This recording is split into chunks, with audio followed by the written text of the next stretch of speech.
SOU સત્તામંડળ એટલે કે સ્ટેચ્યુ ઓફ યુનિટી સત્તામંડળના સીઈઓના ઓફિસ પર બેઠા છે.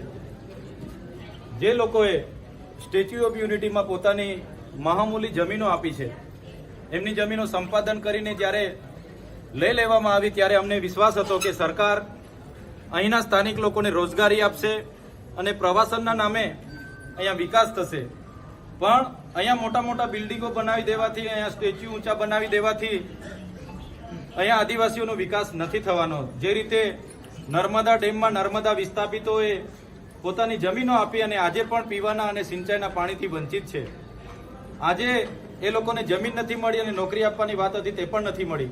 અમે નર્મદાનું પાણી જોઈ શકીએ છીએ પણ અમે લઈ નથી શકતા.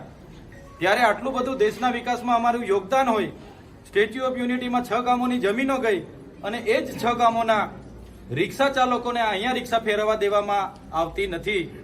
એમને રિક્ષા ફેરવવા દેવા માટે સીઓએ ના પાડી છે. હમણાં પણ અમને સીઓને મળવા માટે અમે આવ્યા છે. એવા ખબર પડતાની સાથે જ સીઓ અમારા પહેલા 5 મિનિટ પહેલા અહીંથી નીકળી ગયા, એમના બંગલે ગયા. અને જ્યારે મેં એમને ફોન કર્યો, એમણે કીધું હું બરોડા છું. અને એમના જે ડેપ્યુટી કલેક્ટર જેમને મોકલ્યા એમણે કીધું કે આ અમે નહીં કરી શકીએ.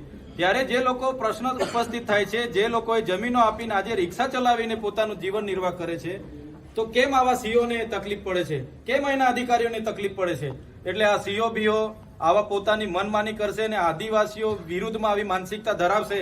અમે ચલાવવાના નથી. આ જમીનો અમારી છે, અહીંના અમે મૂળ માલિક છે, વસ્તી અમારી છે. એટલે અમે બધાને આહવાન કરીએ છીએ. આજે અમે રાત્રે ધરણા પર અહીંયા બેસીએ છીએ.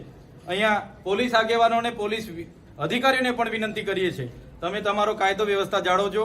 અમારી સાથે કોઈ પણ જાતનું ઘર્ષણ કે સંઘર્ષ કરવાના પ્રયાસો નહીં કરશો. બરાબર છે? અમે અહિંસક રીતે અહીંયા બેસીશું. અમને ન્યાય મળશે તો આજે રાત્રિ રોકાણ પણ કરીશું, 2 દિવસ પણ કરીશું. પણ અમારા સ્થાનિકોને ન્યાય મળે અમારી માંગણી છે.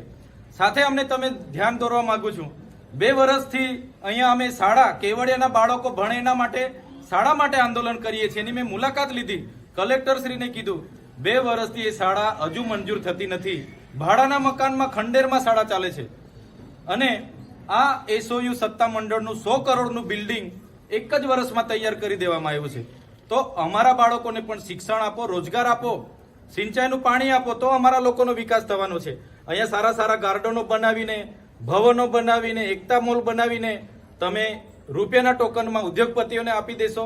તમે સફારી પાર્ક રિલાયન્સને આપી દીધું. ચિલ્ડ્રન ન્યુટ્રિશન પાર્કમાં કરોડો રૂપિયાના ભ્રષ્ટાચાર છે. તમે ટ્રાઇબલ મ્યુઝિયમ 2018માં ખાતમુહૂર્ત કર્યું, કેમ આજ દિન સુધી પૂરું નથી થતું? એટલા માટે કહીએ છીએ, અહીંના મૂળ માલિક છે અમે આદિવાસી લોકો, અને અમને ન્યાય જોઈએ. અને જ્યાં સુધી ન્યાય નહીં મળશે અહીંથી ઉઠીશું નહીં.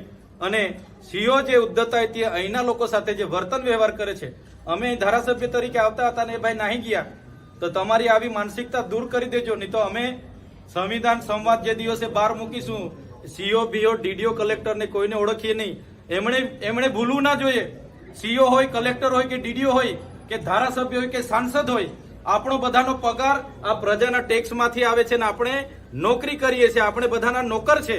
સીઓ બી નોકર છે. તો એને નોકરી કરવી હોય તો હરકો કરે, નહીં તો ચાલતી પકડે. એ અમે કોઈને ઓળખતા નથી અને અમારા લોકોને ન્યાય જોઈએ. અમે હમણાં હજારોની સંખ્યામાં બધાને બોલાવીએ છીએ. અહીંયા જ અમે રાત્રિ રોકાણ કરીશું. અમારા બજેટની આ બિલ્ડિંગ છે, આ કોઈના બાપની પેઢી નથી. એટલે અહીંયા જ અમારું રાત્રિ રોકાણ હશે ને પોલીસ મિત્રોને પણ કહીએ છીએ, અમે સહકાર આપીશું, સહકાર આપજો. રાતે પછી સીન સપાટા અને ફલાણું ઢીકણું લઈને નહીં આવતા, નહીં તો આર પારની લડાઈ પોલીસ સાથે બી કરીશું. આ કહી દીધું.